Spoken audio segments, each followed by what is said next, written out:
आज चाहिँ म यो क्याक्टस नर्सरीमा आएको थिएँ र यो चाहिँ कालिम्पोङमा रहेछ होइन। आज यसो घुम्न आउँदा चाहिँ र यहाँ चाहिँ हजुरलाई म देखाउँछु ल, तपाईँहरू भिडियो बनिरहनु होला। यहाँ चाहिँ हेर्नुहोस् त, तपाईँले देख्न सक्नुहुन्छ क्याक्टसको भेराइटी। र यहाँ चाहिँ दुखी तपाईँलाई जस्तो होइन, क्याक्टस पनि कस्तो अचम्म अचम्मको रहेछ होइन, एकदमै दामी दामी। र यहाँ चाहिँ भेराइटी हुँदो रहेछ। र म आज चाहिँ यहाँ आउँदा आउँदै हजुरलाई पनि देखाउनु पऱ्यो होइन। मेरो यति आदरणीय वेल विसरहरू हुनुहुन्छ नि त होइन, उहाँहरूलाई पनि यसो तपाईँहरू चाहिँ भिडियोमै बनिरहनु होला होइन। यो भिडियो मार्फतै हजुरले अब यहाँ कतिजनाले चाहिँ देखिसक्नु भएको होला, कतिजनाले देख्नु भएको छैन होला।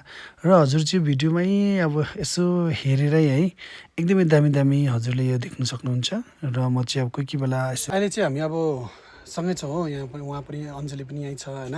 हामी चाहिँ क्याक्टस कस्तो लाग्यो तपाईँलाई आज क्याक्टस? म क्याक्टस एकदमै दामी है। यस्तो क्याक्टस चाहिँ म यत्रो ठुल्ठुलो क्याक्टसहरू र यति भेराइटी क्याक्टसहरू हुन्छ भनेर चाहिँ मैले चाहिँ सोचेको थिइनँ।